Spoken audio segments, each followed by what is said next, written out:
Assalamualaikum warahmatullahi wabarakatuh. Perkenalkan, nama saya Fasabila Rizkyana dengan NIM 72, kelas S1 TI 08B. Jadi di sini saya akan menjelaskan kembali materi tentang terapi radiasi. Jadi diceritakan bahwa ada seorang pasien bernama Mary yang didiagnosis menderita kanker pada area kandung kemih. Untuk meningkatkan peluang hidupnya, Mary harus menjalani terapi radiasi, yaitu pengobatan dengan menggunakan sinar radiasi untuk membunuh sel-sel kanker. Namun masalah utama dari terapi radiasi adalah sinar radiasi tidak hanya membunuh sel kanker, tetapi juga bisa merusak jaringan sehat di sekitarnya. Oleh karena itu, dosis dan arah sinar harus dirancang dengan sangat hati-hati agar sel kanker mati, tetapi jaringan tetap aman. Tujuan dari perancangan terapi radiasi adalah menentukan kombinasi sinar dan intensitas masing-masing sinar yang akan digunakan untuk menghasilkan distribusi dosis radiasi terbaik di tubuh pasien. Setelah desain dosis dibuat, terapi biasanya diberikan secara bertahap selama beberapa minggu. Untuk contoh kasus ini, kita menggunakan model terapi radiasi untuk pasien bernama Mary. Dari tabel tersebut terdapat beberapa area tubuh yang terkena efek radiasi, yaitu yang pertama, bagian tubuh sehat, yaitu dosisnya harus diminimalkan. Yang kedua, jaringan kritis tidak boleh melebihi batas dosis tertentu. Yang ketiga, daerah tumor harus mendapatkan dosis yang tepat.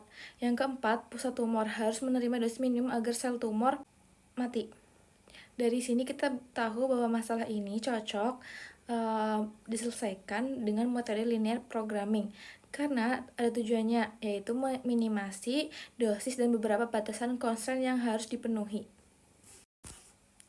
Untuk membuat model matematis linear programming, kita definisikan X1 sama dengan dosis pada titik masuk BEM 1, X2 sama dengan dosis pada titik masuk BEM 2. Tujuan meminimalkan dosis rata-rata pada bagian tubuh sehat, sehingga fungsi objektifnya adalah minima Z sama dengan 0,x ditambah 0,5x, di mana angka 0,5 dan 0,4 berasal dari fraksi dosis yang diserap oleh healthy anatomy dari masing-masing BEM. Lalu terdapat pembatas constraint yang pertama, yaitu untuk jaringan kritis 0,3x ditambah 0,1x kurang dari 7. Untuk daerah tumor 0,5x ditambah 0,5x sama dengan 6.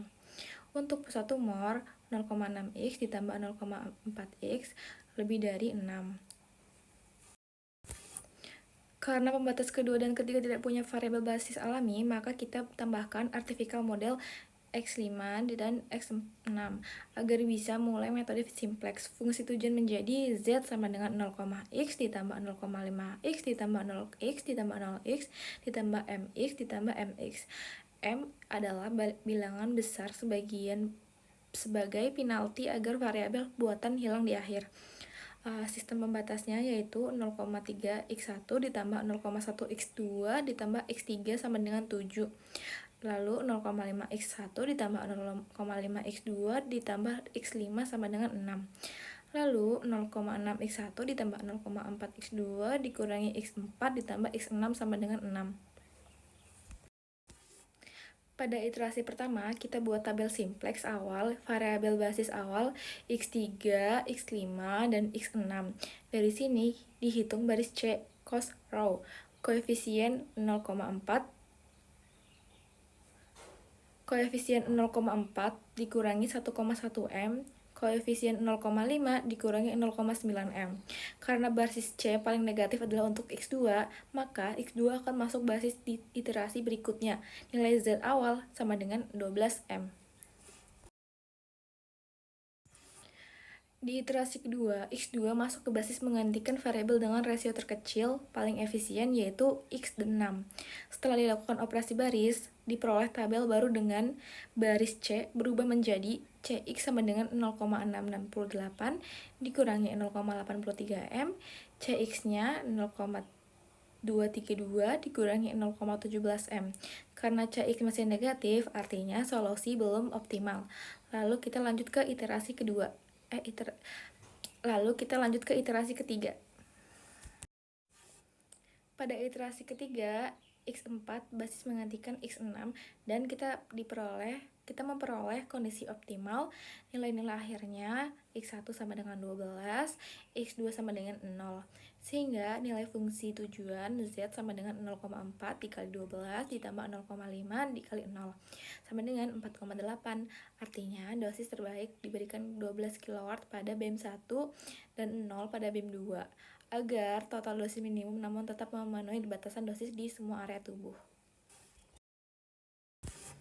Dalam proses iterasi simple, kita melakukan beberapa langkah. Iterasi pertama menentukan basis awal dengan memasukkan variabel artifisial. Yang kedua dan ketiga, kita menggantikan variabel basis satu persatu berdasarkan nilai rasio terkecil hingga tidak ada lagi nilai negatif di baris fungsi tujuan. Setelah tiga iterasi diperoleh hasil optimal X1 sama dengan 12, X2 sama dengan 0, X3 sama. Setelah 3 iterasi diperoleh hasil optimal X1 sama dengan 12, X2 sama dengan 0, lalu Z-nya sama dengan 4,8. Artinya, dosis optimal diberikan seluruh dari BEM 1 sebesar 12 kW, sedangkan BEM 2 tidak digunakan sama sekali. Nilai 4,8 menunjukkan total dosis yang diserapkan Z adalah 4,8 kW, yang merupakan dosis minimum yang masih efektif membunuh sel kanker. Dari materi yang saya pelajari, saya bisa menarik kesimpulan yang pertama yaitu metode linear programming dapat diterapkan di dunia medis khususnya untuk perancangan terapi radiasi yang lebih efisien. Yang kedua, dengan model matematis, dokter dapat menentukan arah dan intensitas sinar terbaik tanpa harus mencoba-coba langsung pada pasien. Yang ketiga, pendekatan ini membantu meningkatkan keselamatan pasien, mengurangi efek samping, dan memastikan efektivitas pengobatan. Jadi, melalui studi kasus ini, saya belajar bahwa ilmu teknik industri ini bisa digunakan di dalam bidang kesehatan dan penyelamatan nyawa manusia, tidak hanya digunakan di bidang produksi atau logistik. Sekian dari saya, Fasabila Rizkiana, kurang lebihnya mohon maaf. Wassalamualaikum warahmatullahi wabarakatuh.